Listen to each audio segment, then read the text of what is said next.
Hello guys, आज हम discuss करने जा रहे हैं percutaneous coronary intervention PCI. Okay. इसको डिस्कस करने से पहले हम एमआई का एक केस लेते हैं। For example, a person came with the ST elevation MI, okay, and he or she has thrombus in right coronary artery। ठीक है, ST elevation MI के साथ एक पेशेंट आ गया और उसका जो राइट कोरोनरी आर्टरी है उसमें थ्रोम्बस है। ओके, और ईसीजी उसका क्या शो करता है कि there is ST elevation in leads 2 3 and AVF, and lead 2 3 and AVF are inferior leads। Okay, and ST elevation in these leads shows or identify the inferior wall MI। Okay, and so this is the case. So what is the minimum ST elevation for ST elevation MI? Okay, so there must be more than 2 mm ST elevation for males and more than 1.5 mm millimeter for females to diagnose ST elevation MI। Okay, now, and the troponin I should be raised, and it is usually raised in about 3 hours। Okay, so this is the patient with ST elevation MI with ST elevation in inferior leads showing the inferior MI and thrombus in right coronary artery। Okay, and we want to do percutaneous coronary intervention in this patient. So the percutaneous, the minimum time, the time or the time for percutaneous coronary intervention, that it will be done within 90 minutes of arrival of the patient to the hospital। Okay, so the percutaneous intervention is done within 90 minutes of arrival। Okay, and now we will discuss the procedure of the percutaneous intervention। तो ये दो approaches से होती है, या femoral artery approach या radial artery approach. हम क्या करेंगे कि we will navigate guide wire through the radial artery or femoral artery up to the root of aorta। root of aorta तक guide wire लेके जाएंगे, and then we will do coronary angiogram। okay, for example, coronary angiogram shows the full thrombus or full blockage of right coronary artery।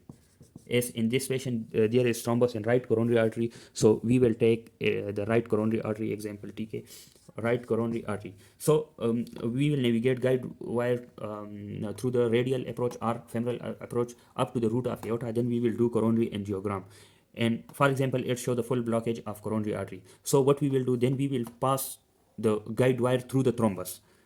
After coronary angiogram, we will pass the wire through the thrombus, and when we confirm that the wire is passed through the thrombus, then we will apply inflatable balloon। and what will inflatable balloon do, that it will destroy the atherosclerotic plaque, and the stenotic wall will become open, and then after that we will achieve the recanalization। okay, after recanalization is there is recanalization, but there is still a risk of redevelopment of stenosis, or we have the risk of development of atherosclerotic plaque in this area। okay, so to prevent the recanalization, to prevent the redevelopment of stenosis, what we will do, we will apply the stents। okay, and what type of stent we will be applying? Drug eluting stent in the recanalized area। we will apply the stents, drug eluting stent, DES, into the recanalized area। and what two drugs will be are present, what two drugs are present in this drug eluting stents? okay, one is everolimus, and the other is zetrolimus। okay, everolimus and zetrolimus, ever the right spelling of everolimus। okay, everolimus and zetrolimus। so we will apply the drug eluting stents, and the drugs present in this stents will be everolimus and zetrolimus, the two main important drugs। and what it will do, this drug, it will prevent the redevelopment of acute coronary syndrome, or it will prevent the redevelopment of stenosis। so this is all about percutaneous coronary intervention। now we will discuss that if there is chronic stable angina। okay, for chronic stable angina,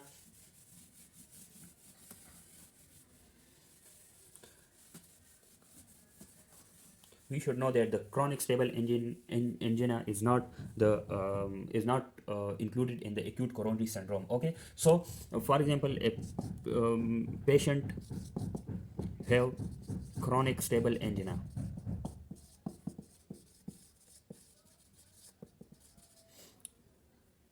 so patient have chronic stable angina and we want to apply a stent, then we need to recanalize the narrow vessel. In the chronic stable angina, there is narrowing of vessels. Okay, narrowing of vessel, coronary vessels.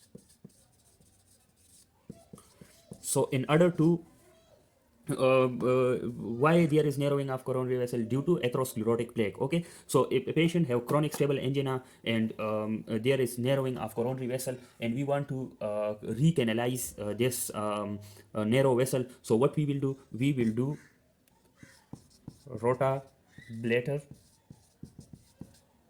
atherectomy. Atherectomy.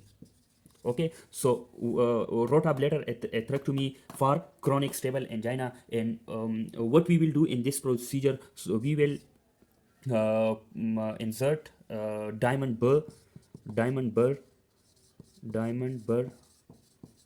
in the narrowed coronary vessel, and it will diamond burr rotate at a speed of 1 lakh rpm. Okay, so as a result of it, it will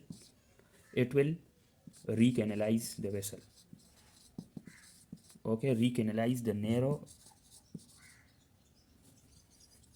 we will it will cause recanalize the narrow vessel. Okay, so retrobladder atherectomy for chronic stable angina with narrowing of coronary vessels. Okay, so this is all about percutaneous coronary intervention and retrobladder atherectomy. Thanks. Okay, so आप देख सकते हो this is percutaneous coronary intervention also called balloon angioplasty. इसमें देखिए ये blood clot है, ठीक है, थ्रोम्बस फॉर्मेशन हुआ है एथरोस्क्लेरोटिक प्लेक्स की वजह से. एथरोस्क्लेरोटिक प्लेक रप्चर हुआ, then it form the thrombus block coronary artery. तो इसके बाद ये देखिए ये insertion of stent after balloon angioplasty. फिर पहले हम इन्फ्लेटेबल बेलून से इसको इन्फ्लेट करेंगे, ठीक है, इसको डिस्ट्रॉय करेंगे इस एथरोस्क्लेरोटिक प्लेक को. देन हम ड्रग इलूटिंग स्टेंट्स इधर डालेंगे and then it will we will achieve the recanalisation. Okay.